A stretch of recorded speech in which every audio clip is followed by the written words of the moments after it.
గిరిజనగూడెంలో తొలిసారి విద్యుత్ కాంతులు. ఉప ముఖ్యమంత్రి పవన్ కళ్యాణ్ చొరవతో స్వాతంత్ర్యం వచ్చిన తరువాత విద్యుత్ వెలుగులు చూసిన రొంపల్లి పంచాయతీ పరిధిలోని గూడెం గ్రామస్తులు. కేంద్ర ప్రభుత్వ నిధులు, రాష్ట్ర విద్యుత్ శాఖ సాయంతో పనులు.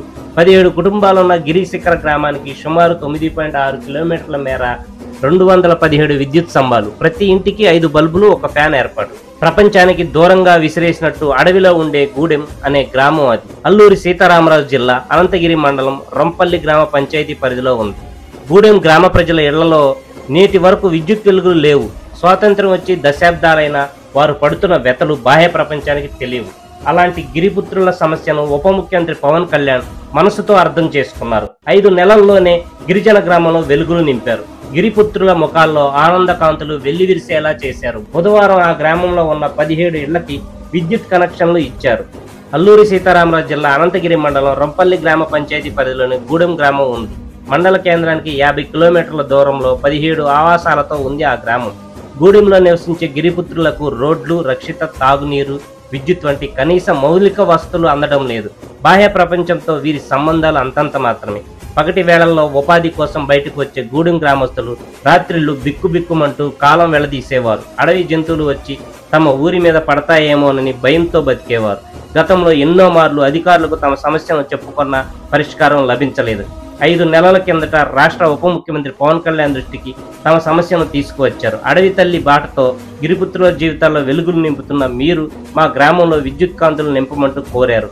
తన ముందుకు వచ్చిన సమస్యను పరిష్కరించి విద్యుత్ కనెక్షన్లు ఇవ్వాలని అల్లూరు జిల్లా కలెక్టర్కి స్పష్టం చేశారు. 17 ఆవాసాల కోసం 9.6 కిలోమీటర్ల పొడవున అడవులు విద్యుత్ లైన్లు వేయాలి. సుమారు 80 లక్షలకు పైగా ఖర్చు అవుతుందని అధికారులు అంచనా వేశారు. దీంతో వారికో దారి చూపేందుకు ముందున్న దారులను పవన్ కళ్యాణ్ వెతికారు. ఈ సమస్యను రాష్ట్ర విద్యుత్ శాఖ మంత్రి గొట్టిపాటి రవికుమార్, ఏపీ జెన్కో సీఎండీలకు తెలియజేశారు. అవసరమైతే కేంద్ర ప్రభుత్వ సాయం తీసుకుని తక్షణమే సమస్య పరిష్కరించాలని కోరారు. ఉప ముఖ్యమంత్రి సూచనతో భారత ఇంధన మంత్రిత్వ శాఖ పరిధిలోని నాన్ పీవీజీటీ పథకం ద్వారా ఆ గిరిజన గ్రామంలో విద్యుత్ శాఖ వెలుగులు నింపింది. 80 లక్షల రూపాయల పైగా అంచనా వ్యయంతో సుమారు 9.6 కిలోమీటర్ల మేర 217 విద్యుత్ స్తంభాలు వేసుకుంటూ వెళ్లి 17 ఆవాసాలకు విద్యుత్ సరఫరా ఇచ్చారు. ప్రత్యామ్నాయ చర్యల్లో భాగంగా సోలార్ ప్యానెల్ కూడా ఏర్పాటు చేసి ప్రత్యేక ట్రాన్స్ఫార్మర్ కి అనుసంధానించారు. గూడెం గ్రామానికి విద్యుత్ లైన్ వేసేందుకు విద్యుత్ శాఖ ఒక యజ్ఞమే చేసింది. విద్యుత్ స్తంభాల రవాణా, పాతడం వంటి పనులు అత్యంత క్లిష్ట పరిస్థితుల మధ్య పూర్తి చేశారు. మానవ వనరులను ఉపయోగించి స్తంభాలు రవాణా చేయడం, రాతి కొండలను తవ్వేందుకు ప్రత్యేక బృందాలను ఏర్పాటు చేసుకోవడం ద్వారా మొదలుపెట్టిన 15 రోజుల్లోనే పనులు విజయవంతంగా పూర్తి చేశారు. పీఎం జన్మన్ పథకం కింద 10.22 లక్షలతో సోలార్ పవన విద్యుత్తో కూడిన హైబ్రిడ్ విద్యుత్ ఉత్పత్తి కేంద్రాన్ని ఏర్పాటు చేశారు. గిరిజన గ్రామాల్లో మొట్టమొదటిసారి ఈ తరహా గ్రిడ్ వ్యవస్థను ఏర్పాటు చేశారు. ప్రభుత్వం తరపున ఒక్కో ఇంటికి 5 బల్బులు, 1 ఫ్యాన్ కూడా అందించారు.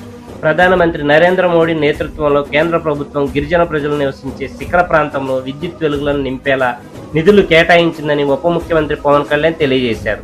ముఖ్యమంత్రి చంద్రబాబు నాయకత్వంలోని కూటమి ప్రభుత్వం ప్రజలకు మౌలిక సదుపాయాల కల్పనకు ప్రాధాన్యం ఇస్తుందని చెప్పడానికి గూడెం గ్రామంలోని ఇళ్లకు విద్యుత్ సరఫరా చేయడమే నిదర్శనం అన్నారు. ఎన్నో సవాళ్లు ఎదుర్కొని గూడెం గ్రామంలో విద్యుత్ వెలుగులు నింపడానికి సహకరించిన విద్యుత్ శాఖ మంత్రి Gottipati Ravikumar, AP CPL chairman మరియు మేనేజింగ్ డైరెక్టర్ పృథ్వీతేజకి, విద్యుత్ శాఖ సిబ్బందికి ఈ సందర్భంగా పవన్ కళ్యాణ్ అభినందనలు తెలియజేశారు. కనీస సౌకర్యాలు లేని తమ గ్రామంలో విద్యుత్ కాంతులతో వెలుగొద్దటంతో గూడెం గ్రామ ప్రజలు బుధవారం హర్షాతిరేకాలు వ్యక్తం చేస్తూ వేడుక చేసుకున్నారు. తమ గ్రామంలో మొట్టమొదటిసారి విద్యుత్ వెలుగులు చూసిన గూడెం ప్రజలు ఆనందంతో ఉబ్బితబ్బిబ్బయ్యారు. తమ గ్రామానికి విద్యుత్ లైన్ వేయించి తమ ఇళ్లలో విద్యుత్ కాంతులు నింపిన పవన్ కళ్యాణ్ కు ప్రత్యేక ధన్యవాదాలు తెలిపారు. ఈ గ్రామాన్ని యలమంచిలి శాసనసభ్యులు సుందరపు విజయ్ కుమార్, అరకు నియోజకవర్గ జనసేన నాయకులు, జన సైనికులు సందర్శించారు. కనీసం రహదారి సౌకర్యం లేని ఆ గిరిశిఖర గ్రామానికి ట్రాక్టర్ సాయంతో ప్రయాణించి మరీ చేరుకున్నారు. ఆ గ్రామస్తుల ఆనందోత్సవాల్లో భాగమయ్యారు.